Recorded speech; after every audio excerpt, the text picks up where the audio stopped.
রিমি দরজা খুলে দেখল ঘরের উঠান পর্যন্ত পানি এসে গেছে। রিমির পাশে এসে আফজাল দাঁড়ালো। রিমি বলল, পানির অবস্থা যে খারাপ দেখতাছি, না জানি কখন ঘর ছুঁয়া যায়। আফজাল একবার ভাবল সবাইকে নিয়ে কলেজের পাশের আশ্রয় কিনতে যাবে। আবার বাহিরে দেখল রাস্তা পানিতে ডুবে গেছে। এত পানির ভেতর দিয়ে যাওয়া যাবে না। তাছাড়া আফজালের 2 ছেলে মেয়ে ছোট, বাড়িতে মা প্যারালাইজড হয়ে বিছানায় শুয়ে থাকেন। বাচ্চা আর রিমিকে নিয়ে যাওয়া সহজ হলেও মাকে ঘরের বাইরে নিয়ে যাওয়া একার পক্ষে সম্ভব না। রিমি রাতে ঘুমায় না, জানালার পাশে বসে থাকে। তাদের বাড়িটা অনেকটা উঁচু, এখানে পানি আসবার সম্ভাবনা তেমন নেই।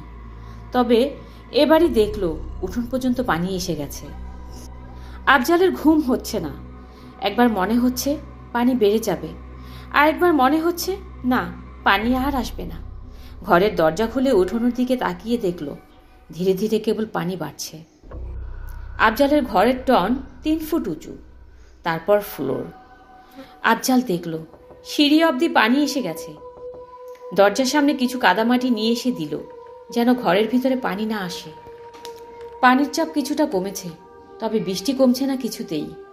এখনো ঘরের ভিতর পানি আসেনি। রিমি ঘরের জিনিসপত্র গুছিয়ে উপরে রাখল। যদি ঘরের ভিতরে পানি এসে যায় তবে যেন কিছুটা হলেও সেফ থাকে। শেষ রাতের দিকেই আফজালের ঘরের ভিতরে পানি উঠে যায়। আফজাল তার মাকে নিয়ে বাড়ির ছাদে উঠল। ছাদে একটা কবুতরের ঘর আছে, সেখানে চেয়ার পেতে মাকে বসিয়ে দিল। রিমি আর বাচ্চা দুজনকে নিয়েও উপরে উঠল। এদিকে পানি কমে যাবার কোনো সংকেত নেই। ঘরের অর্ধেক পানিতে ডুবে গেছে। আফজালের এই বাড়িটা তাদের গ্রামের একেবারে শেষ বাড়ি।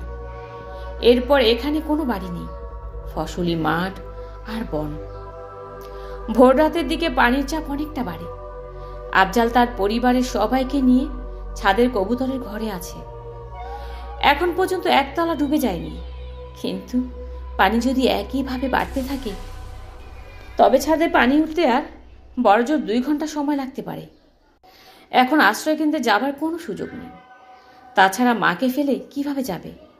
রিমি যে সাঁতার জানে না। 2 ছেলে মেয়ে, একজনের বয়স 7, আরেকজন 3 বছর বয়সী। আফজাল যত দোয়া দুরুদ জানে সব একসাথে পড়ছে। বাবার দেখা দেখি আফজালের 3 বছর বয়সী মেয়েটাও দোয়া পড়ছে, যদিও জানে না বাবা কি দোয়া পড়ছে। এখন আল্লাহ ছাড়া আর কোনো উপায় নেই। একটা পরিবারের 5 জন সদস্য ঘরের ছাদের কবুতরের ঘরের ভেতর বসে আল্লাহকে ডাকছে। এই জায়গা থেকে ডাকলে কোনো মানুষ শুনতে পাবে না। ভোরে পানি ছাদের কাছাকাছি এসে যায়। আফজালের এবার আর চোখের পানি থামে না, চিৎকার দিয়ে আল্লাহকে ডাকতে শুরু করে দিল। রিমি বলল, দেখো তুমি বাচ্চাদের নিয়ে চলে যাও, আমার ছেলে মেয়েকে বাঁচাও। রিমির আঁচল ধরে বড় ছেলে বলল, মা আমি তোমাকে ছাড়া যাব না। ছোট মেয়েটা কিছু বোঝে না, এতটুকু বোঝে না এই পানি ছাদে উঠে গেলে এখানেই তাদের জীবনের শেষ। আফজাল একবার ছেলে মেয়ের দিকে তাকিয়ে দেখছে, আরেকবার মায়ের দিকে। আফজালের মা বলল, বাবা আফজাল, তুই বাচ্চা 2টারে নিয়ে চইলা যা। আমার জীবনের এমনিতেই শেষ সময়, এখন বেঁচে থাকাও যা, না থাকাও একই। ওদের জীবনের অনেক সময় রয়ে গেছে। আফজাল জানে না এখন কি করবে। সব দিকে পানি, এখন শুধু আসমান দেখা যায়। আফজাল আসমানের দিকে তাকিয়ে হাত তুলে কান্নাকাটি করে। দুপুরের দিকে পানি ছাদে এসে যায়। এখন আর উপায় নেই, এই বুঝি সব শেষ। আফজালের পায়ের কাছে পানি, আর 3 বছর বয়সী মেয়েটা কোলে। একবার মেয়ের দিকে তাকালো, আরেকবার ছেলেটার দিকে, একবার মায়ের দিকে তাকিয়ে দেখছে রিমির দিকে তাকাচ্ছে। রিমির চোখ ভর্তি পানি। ছেলে মেয়ের গালে মুখে হাত বুলাচ্ছে, কপালে চুমু খাচ্ছে।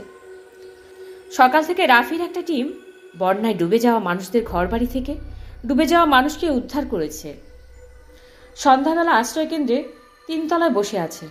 সারাদিনের কাজে এখন শরীরটা ক্লান্ত, হাতে পায়ে একটু শক্তি নেই। 2 চোখের পাতা ভারী হয়ে আসছে। রাফির চোখ লেগে আসে। একটা দেয়ালের সাথে হেলান দেওয়া অবস্থায় কখন ঘুমিয়ে যায় টের পায় না। রাফি হঠাৎ ঘুমের ভেতর থেকে লাফিয়ে ওঠে। হাতের ঘড়িতে সময় দেখল। গত 30 মিনিট রাফি ঘুমিয়েছিল। রাফি তার বন্ধু নয়নকে ডাক দিল। রাফি তার সাথে আরও দুজনকে নিল, অয়ন আর সৌরভ। রাফি বোটের চালককে ডেকে বলল, তাড়াতাড়ি বোটে উঠো সবাই। বোট চলছে। গ্রামের শেষ মাথায় এসে দেখে একটা ঘরের ছাদে আলো জ্বলছে।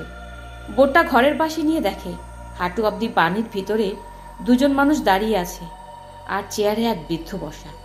পুরুষ লোকটার কোলে একটা বাচ্চা, আর একটা চেয়ারে 6-7 বছরের একটা ছেলে।